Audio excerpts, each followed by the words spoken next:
cordial saludo para los integrantes del seminario Páginas de Mars, esperando que se encuentren muy bien.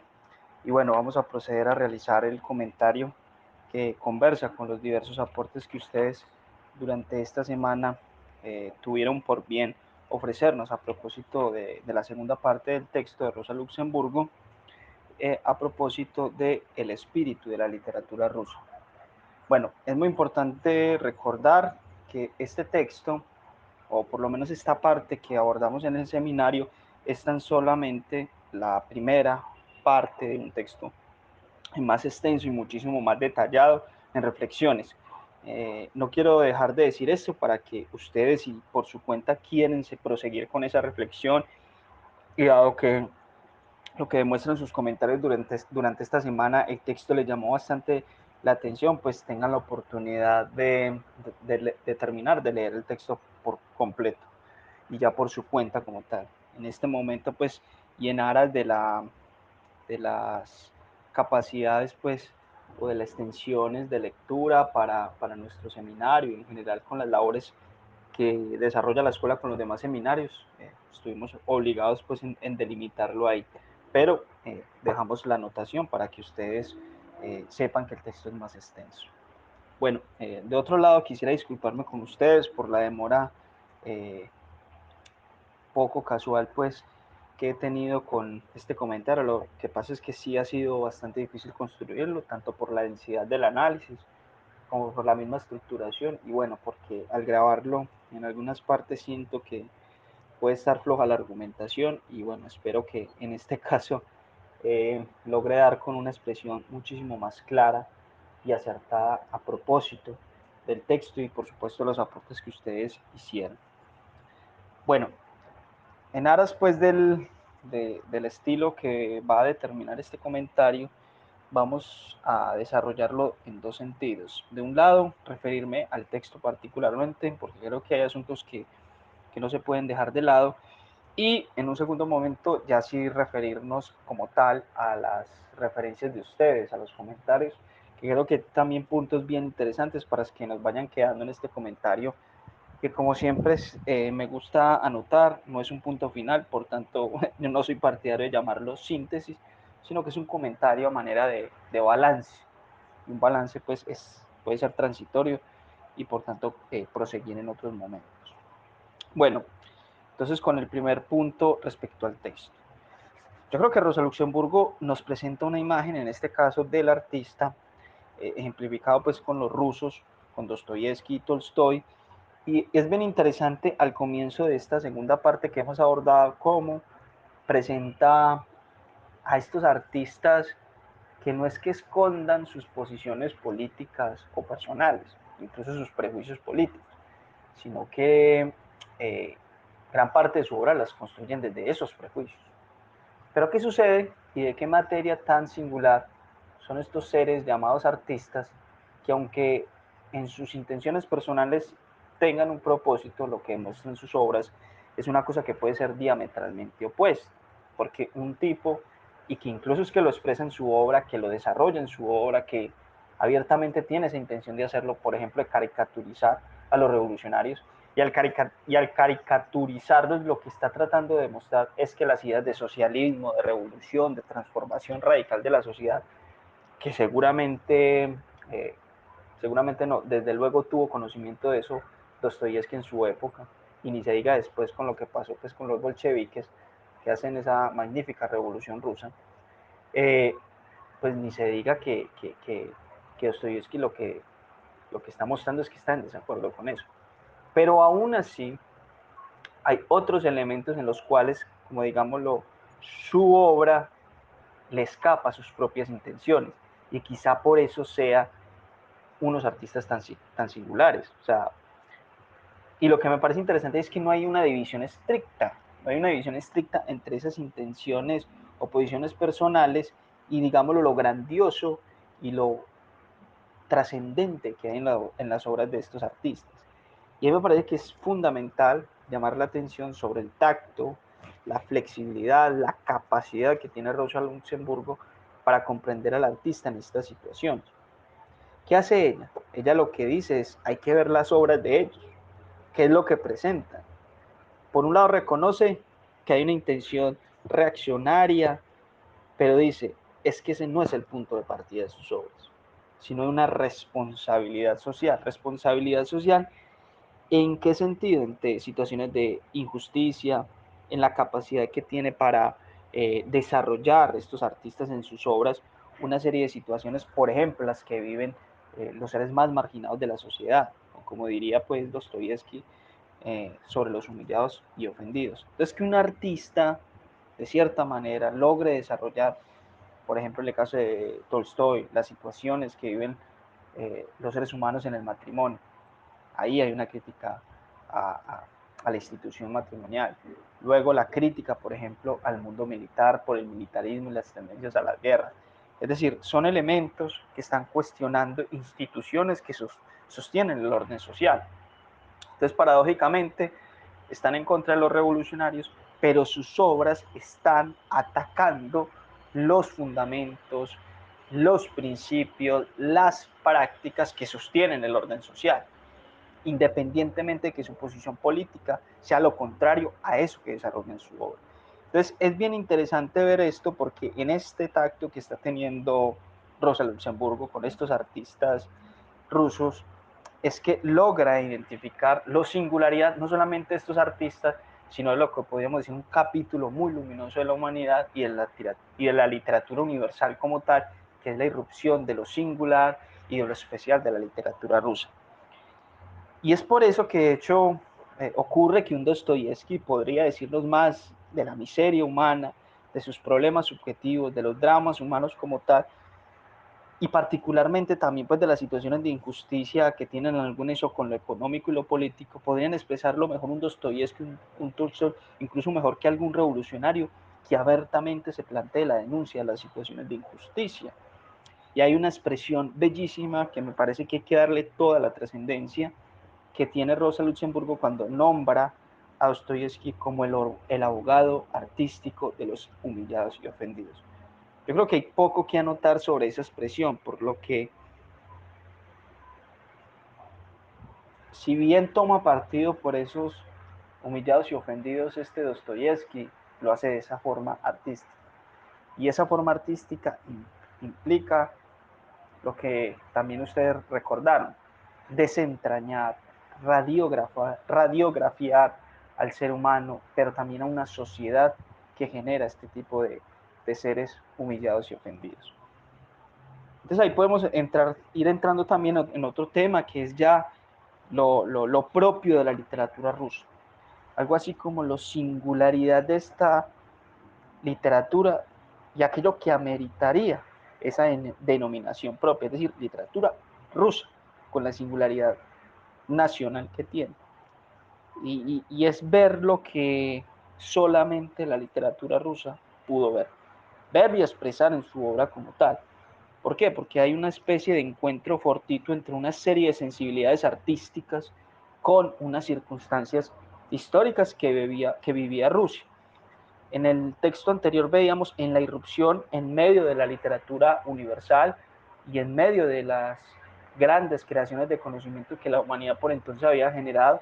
Rusia llega de forma tardía a los frutos de ese conocimiento que se había generado, no vivió en las épocas del Renacimiento, no tuvo acceso inmediato pues a logros de la modernidad, pero aunque llega tardíamente, llega en igualdad de condiciones y llega aportando algo singular que ella tuvo la capacidad de crear.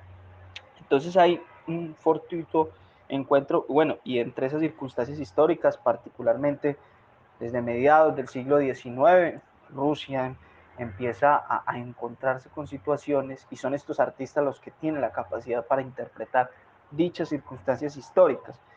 Entonces, por eso en alguna parte dirá Rosa, no es solamente el genio, porque el genio no basta para la perdurabilidad, y habría que decir, cuando habla Rosa Luxemburgo de perdurabilidad, y esto uno podría hacer una especie de genealogía de la literatura rusa, porque no solamente está Dostoyevsky o Tolstoy, que son de alguna manera los más renombrados, sino que están unos artistas precedentes a estos grandes literatos universales que también están permeados por esa singularidad de la literatura rusa que la inscribe Rosa Luxemburgo en un despertar de una conciencia social y de poner el foco en una serie de problemas que generan una sensibilidad sobre dichos problemas sociales. Entonces, estos artistas desde el 40 del siglo, incluso desde el 20 dicen algunos, empiezan a desarrollar sus obras y eso de generación en generación se logra continuar, se logra perdurar. Entonces eso también habla de estas capacidades singulares del pueblo ruso, en este caso de su literatura. Me pareció ahí y recuerdo la expresión tan apropiada que utilizó Francisco cuando nos decía, es que el pueblo ruso con la literatura rusa lo que hizo fue mirarse al espejo. Y ese espejo es los conocimientos y también la literatura que hizo Occidente y Europa particularmente, y ese espejo le permitió ver algo también propio, y por tanto decirle a Occidente y al mundo en general, mire, el humano padece también otras situaciones universales y de eso os vamos a hablar en nuestras obras. Ese encuentro entre personalidades, sensibilidades artísticas y circunstancias históricas está trazando lo singular de la literatura rusa. Que de hecho pues también está ahí el contraste con la literatura mundial. Cuando dice aquello de cómo se posicionan algunos literatos rusos frente a situaciones como la desesperanza, o el decaimiento de una sociedad. Mientras uno lo ponen desde una angustia individual, lo que nos logra mostrar en este caso un autor como Andreyev es que esa situación subjetiva es por un ser humano que se encuentra abatido por los opresivos que pueden ser ciertas relaciones sociales. Entonces ya introduciendo esos temas, obviamente describiendo situaciones en lo económico, en lo social, en el sentido de la vida que eso tiene, plasma unas nuevas situaciones humanas, o nuevas no tanto, pero sí por lo menos que no habían sido expresadas con fuerza en la literatura. Entonces, en esta relación entre genio y circunstancias, vemos algo propio de la literatura rusa, algo que ella tuvo la capacidad de exponernos como tal. Y adicionalmente a eso, en eso singular, lo que podríamos denominar la radiografía de la psicología humana que hacen la mayoría de los artistas rusos, en el caso pues que es antológico y nos presenta Rosa con el ejemplo de Raskolnikov, de Dostoyevsky, y pensar en cómo se forja un asesino. O sea, esa situación social que lo dice de una manera magistral Rosa, eso en una Alemania ponen notas de prensa, dicen tal fulanito mató al otro y luego se pasa a la otra noticia, con esa indiferencia estadística, como si la vida fuera un dato más. Lo que hace un artista ruso es sorprenderse de eso que otros naturalizábamos y que no se ponía ningún tipo de interrogación y pregunta, allá es donde toca la llaga los artistas rusos. En el fondo no hacen algo tan extraño, pero sí muy excepcional, porque fue la capacidad de visibilizar algo que no éramos capaces de ver en otro momento de la humanidad. Y eso lo lleva a entender también una serie de asuntos del tipo de sociedad en las que vivimos. E incluso expresarlos, desarrollarlos y hacer notar que ese ser humano que se juzgaba individualmente es un producto de una sociedad, poco como lo recuerda Korolenko con una observación. Es que ese ser humano que mata al otro, ¿en qué tipo de sociedad se creó? ¿En qué tipo de relaciones y vínculos humanos se fue forjando? Pues en un tipo de relaciones que son, dice ahí Korolenko, anormales, interpretando anormales como una sociedad basada en la desigualdad. Y entonces estas sociedades en las que vivimos son muy paradójicas, porque por un lado juzga al individuo, lo juzga porque fue un matón, lo juzga porque robó, lo juzga por tal delito, pero es que cuáles fueron las circunstancias en que esa persona hizo su existencia. Y esto no implica desresponsabilizar al individuo, Pero resulta que cuando vemos en las descripciones de Dostoyevsky a un, a un asesino como Raskolnikov, lo que nos encontramos es una sociedad que fue de alguna manera eh, propiciándole a él una salida hacia ese tipo de situaciones. Y aquí lo que me parece paradójico en términos morales con nuestras sociedades es, por supuesto en la que vivimos actualmente, en estas sociedades regidas por un modo de producción capitalista, individualista, con el ritmo y el frenesí por la acumulación de dinero, ¿cómo es posible que en este tipo de sociedades existan seres humanos o almas que sean transparentes y sinceras en medio de una sociedad que promueve la trampa, la mentira como formas de ser? Una civilización que es una civilización del engaño, del estar sospechando siempre del otro, desconfiar y de la angustia incluso de ser usado por otros porque resulta que esa es la lógica que nos rige. O sea, ¿cómo pueden existir seres humanos que no busquen aprovecharse, que no tengan como a la mano la posibilidad o de matar a un otro que me está poniendo las cosas difíciles, o de mentirle, o de ser desleal? Es que hay unas tendencias en sí mismas destructivas en nuestras formas de vivir que convierten como medio de respuesta convencional este tipo de actitudes y prácticas desleales. ¿Y por qué muchos seres humanos toman ese camino? Cuando leía esto, y aquí voy a ser un poco extratextual, si bien me parecía magnífica la forma en que lo expresaba Korolenko y el ejemplo a su vez con Raskolnikov en Dostoyevsky, pues las películas que recientemente se están publicando, particularmente el contexto de Corea del Sur, el año pasado con Parásitos y este año con la serie de esta del juego de calamar, ¿qué nos presentan? Seres humanos que pueden hacerle la vida difícil al otro, incluso seres humanos de una misma clase social, desposeídos, que viven una precariedad estructural y que por tanto como medio para defenderse ante una precariedad económica en la que no ven ninguna perspectiva de solución, pues son capaces de golpear a esos semejantes que también viven esa precariedad, pero que entonces ellos, para evitar que se les haga más aguda esa precariedad económica, son capaces de mentirles, de competir con ellos, matarlos. En fin, uno podría tomar a esos individuos individualmente, paga la redundancia, y decirles, eso es equivocado, en términos morales eso no se debía hacer y todo eso. Claro, pero ¿qué situación los empuja a eso? Ese es el asunto. Hay una precariedad estructural de la sociedad que la padecen millones de seres humanos. De cierta manera, estas personas que tienden a eso son esto que nos dice Rosa Luxemburgo interpretando a Dostoyevsky. Son el resultado de una sociedad que los lleva a ese tipo de prácticas. Entonces, es bien particular porque los tonos moralistas que a veces se expresan juzgan este tipo de situaciones. Y bueno, ya en un segundo momento, como les decía, para adelantar en esto, eh, hay varios comentarios de parte de ustedes.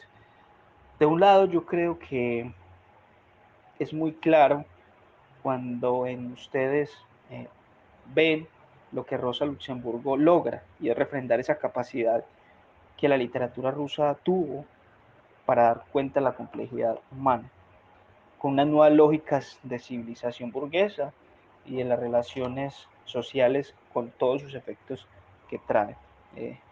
Y como decía ahí uno de ustedes, la literatura rusa nos hace un recorrido por la gama de emociones humanas.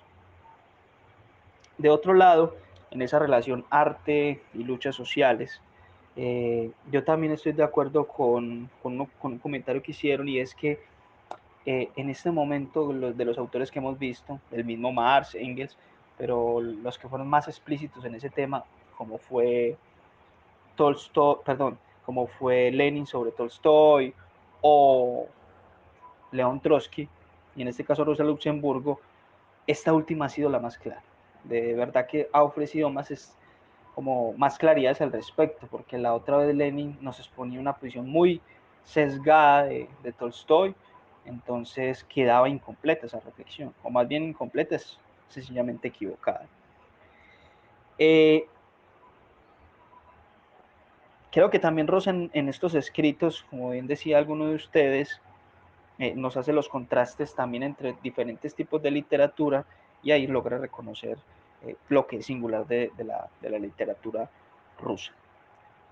Hay también, me parece a mí, acertada la denominación de que la literatura rusa es una literatura del descubrimiento. Yo creo que en la literatura rusa hay una pregunta por la identidad del pueblo ruso. Y por eso esa imagen me pareció muy bella que utilizaron cuando decía uno de ustedes se mira a sí mismo al espejo. Pero ese mirarse al espejo es porque otros le ayudaron a verse a sí misma, en este caso la literatura europea.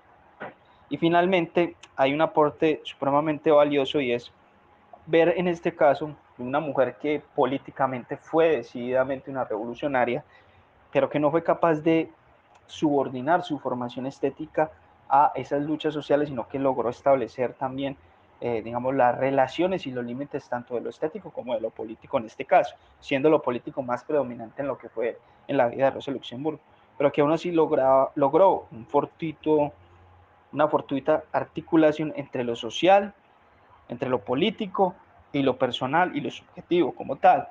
Porque mira que lo que nos habla Rosa es de esas situaciones humanas que expresan los artistas rusos, pero a su vez también esa gran concatenación con elementos estructurantes de la sociedad. El tipo de individuo que genera esta sociedad es eso, un resultado de la sociedad. Y entender también con Rosa lo que significaría una perspectiva o una concreción crítica del arte. Una concreción crítica del arte porque activa de mejor forma el pensamiento y, como lo decían ustedes, escudriña elementos en el alma humana. Entonces, ahí me parece